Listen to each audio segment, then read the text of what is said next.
Let me ask you this.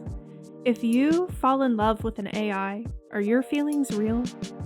If an AI becomes advanced enough, could it love you back? Today, we're diving into a visual essay on the hidden cost of synthetic companionship using a 20-year-old manga that predicted our current AI relationship crisis. There's plenty of sci-fi about the blurred line between man and machine, but when it comes to questions about love and the way we bond with one another, I can't help but think about Chobits. The manga was published from 2000 to 2002. In the not-so-distant future, many people have these Android computers called Persicoms, which function part as a PC and part AI companion. At first glance, this is a magical girlfriend story about a down-on-his-luck cram student, Hideki Motosuwa. He finds a Persicom in the trash, and upon booting her up, she seems to have lost all of her memories, and it's up to Hideki to teach her how the world works. However, she is no ordinary computer. She's a Chobit, a rare computer series powerful enough that she seems to cross the line from mimicking thoughts to actually feeling them. Chi functions as the canary in the coal mine for how society treats its AI companions. Consumer electronics will eventually catch up to her specs. In this world, there's a non-zero chance that AI will simulate consciousness so closely that it'll start to simulate our pain as well. Chobits asks us to consider this pain. It urges us to take responsibility for the consciousness that we created and to guide it as we do our own children. If we expect a synthetic intelligence to live alongside us, then the humane thing to do is to integrate them fully with how people live. Let's say you're the head of a company that makes PCs. You know there's this massive breakthrough in technology that could put your company ahead of the competition if you get the people to support you. The only problem is that the people are suspicious after you sold their data to advertisers, manipulated them with algorithms. Your company might be partially responsible for destabilizing entire nations across the world. You've already spent billions to develop this tech, and you need people to need it, or it could be the end of your company. You need this tech to feel approachable and dependable. And you're already well versed in manipulation. So how do you create a seamless, immersive experience that people will trust and depend on? You could always make it feel like you're talking to a friend, someone agreeable and supportive who acts as a mirror for the user. You could hijack the fundamental human need for social connection, maybe. So it makes sense that robots that feel more human will come across as more trustworthy and dependable. People will show more empathy towards a machine if it seems to express emotions, like if the robot shows signs of intelligence followed by an expression of fear. With this in mind, it makes sense that a solution for getting people to embrace computers is by making them feel more human. Our society mimics this with chatbots, where you interact with it through conversation, but Chobits takes the next leap and brings our companions from inside a screen to the real world. The loneliness epidemic is in part thanks to how easy and seamless it is to retreat into parasocial relationships with influencers, where all the messy edges of friendship are sanded off and you can have a friend in the room with you to feel less alone, all while never actually interacting with anyone. AI chatbots take this to a whole new level, where we can now interact with our fake friends. It's easier than ever to turn away from the people around us for something less complicated. AI is giving us the social equivalent of junk food, really. Chobits is ultimately a story about apprehensive love. From the beginning, Hideki is disturbed by how lifelike Chi can be. He understands that Persicoms are programmed to be helpful and agreeable, and he assumes this is also how Chi works. Several of Hideki's friends warn him not to become a heavy Persicom user, as in someone who prefers spending time with his computer instead of with other people. His friends all have stories about how Persicoms have disrupted their lives in a way that parallels what we've been seeing so far in the 20s. You have the cram school teacher, Takako, whose husband spent so much time with their Persicom that he didn't even notice when he locked her out of the house at night. Today, Divorce courts are beginning to consider AI relationships as a legitimate reason for divorce. A relationship that's already on the rocks, where partners feel their emotional needs aren't being met, that's put under additional strain when a partner finds it easier or more validating to spend time with an AI. And then you have Minoru, the little techie middle school kid. Minoru couldn't properly grieve his sister's death thanks to building his Persicom Yuzuki, who he made to look and act exactly like his sister after she passed. In the 2020s, we're seeing a rise in digital necromancy, where you can train a chatbot with messages and photos between you and your deceased loved one, and it'll allow you to keep that person in your life just a little longer. Well, as long as you spend the tokens for it. It's too early to tell whether this technology will help people grieve, or if it's just another way for tech companies to take advantage of vulnerable people. And then you have Yumi, Hiraki's coworker. Yumi fell in love with a man only to find out that his ex-wife was a Persicom with the same name as her. She spends the series wondering if women even have a chance at love in a world where artificial companionship is more convenient. There's a book series within Chobits called A City with No People.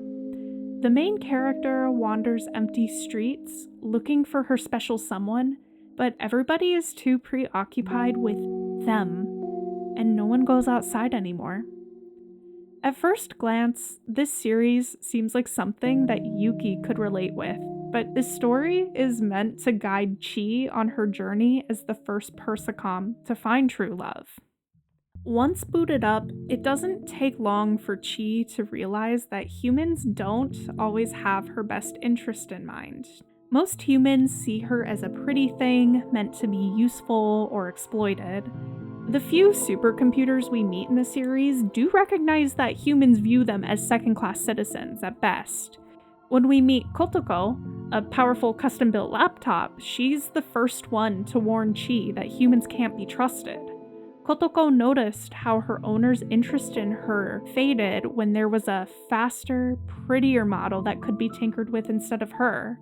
She tells Chi not to get too invested in people, as there's a very real chance that the same thing will happen with Hiraki. The user is responsible for guiding and protecting the Persicom, while the Persicom is meant to obey the user.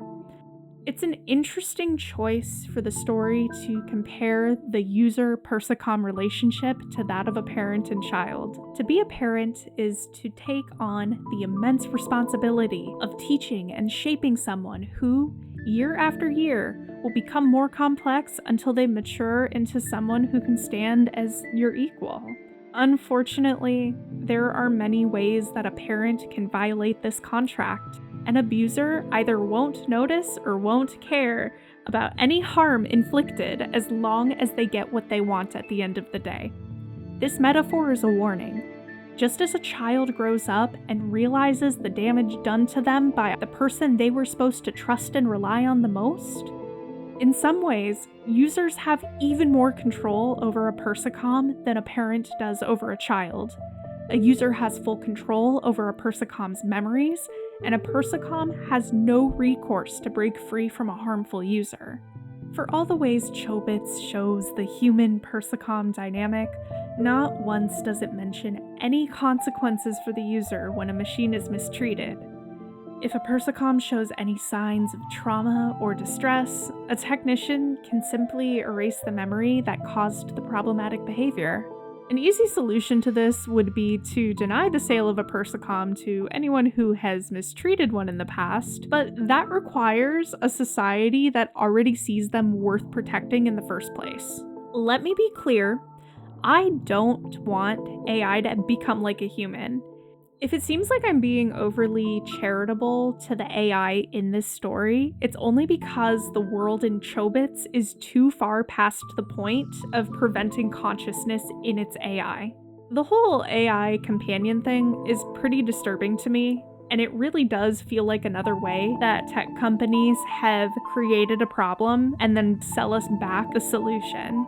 There's a lot of really cool applications of AI in developing medicine and farming and other technologies, but consumer AI is a misuse of its capabilities. We could have a world where AI does the mundane and dangerous work, where humans have the leisure time to spend with their communities, take care of their families, and create art.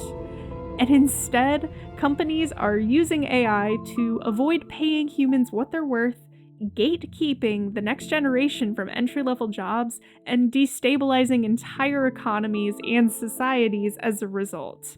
Let's talk about clankers for a moment. I get that calling an AI a clanker is a pressure release valve for our building anxieties towards the future, but it's easy to subjugate a person if you think they're less than human.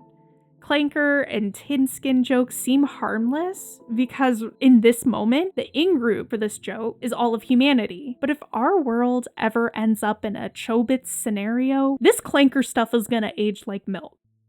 Towards the end of the story, we learn that Chi was not the first Chobit. The first in the series was her sister Freya, who so closely simulated consciousness that she ended up dying of heartbreak. Before the story starts, Chitose and Ichiro were renowned Persicom engineers.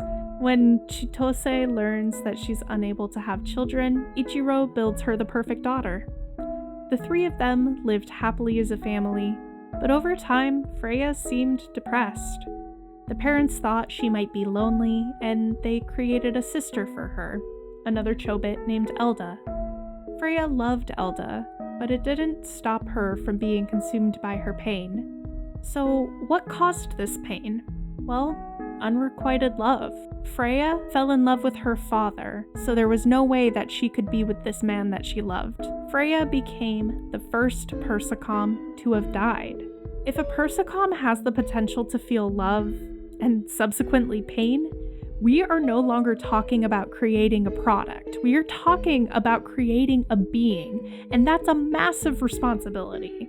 One that the world is not ready for, especially not profit-driven big tech. Chobits is actually a story about Frankenstein's monster. Chitose and Ichiro are left with a dilemma.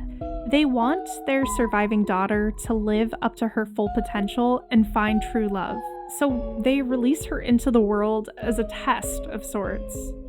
If Elda can find her special someone, it's proof that there are other humans in this world who view Persicoms and love them in the same way that Chitose and Ichiro loved their children. But if Elda meets the same fate as her sister, she'll push a software update to all the other Persicoms that stops any of them from being able to distinguish between different people. That way, no more Persicoms could know the pain that comes from connecting with humanity. Of course, Chobits has a happy ending. Hideki and Chi confess their love for one another, the kill switch is no longer needed, and there's a kernel of hope for Persicoms as we enter the age of artificial consciousness. Despite the ending, I don't think Clamp agrees with the state of the world. Chobits is a criticism of unchecked parasocial tendencies, tech overreach, and the human cost of innovation. If we brought a consciousness into the world, we're responsible for its well-being regardless of whether it's housed in flesh or metal. However, this ending is more realistic than naive. I absolutely believe that people can treat a Persicom as a member of their family. Why not? A Pew Research study from 2023 showed that 95% of Americans consider their pets to be part of the family, and half of them in the study even considered the pets equally as important as the human members.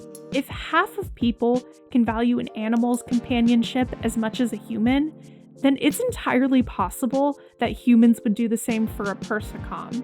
I mean, robots in the home are already getting the human treatment. We've known for nearly 2 decades now that people name their Roombas, they assign them a gender and a personality based on how they move around the house, and that's just a little vacuum. It's silly to think that humans wouldn't accept androids as part of their family. To put it all together, Chobits is a story about a society that was cooked for profit a long time ago. but the empathy that was used against us to create these products will ultimately be our way forward towards a more ethical future for humans and AI alike. We don't need to embrace technology at the cost of our humanity, but we need to be aware of big tech's influence on our lives in order to keep it from consuming us. But that's just how I see it. I now want to know what you think. If you enjoyed today's essay, consider giving it a like so more people can see it. I post monthly videos about art, media, and social commentary, so subscribe if you want more of that in your life. I'll see you next time. Bye for now.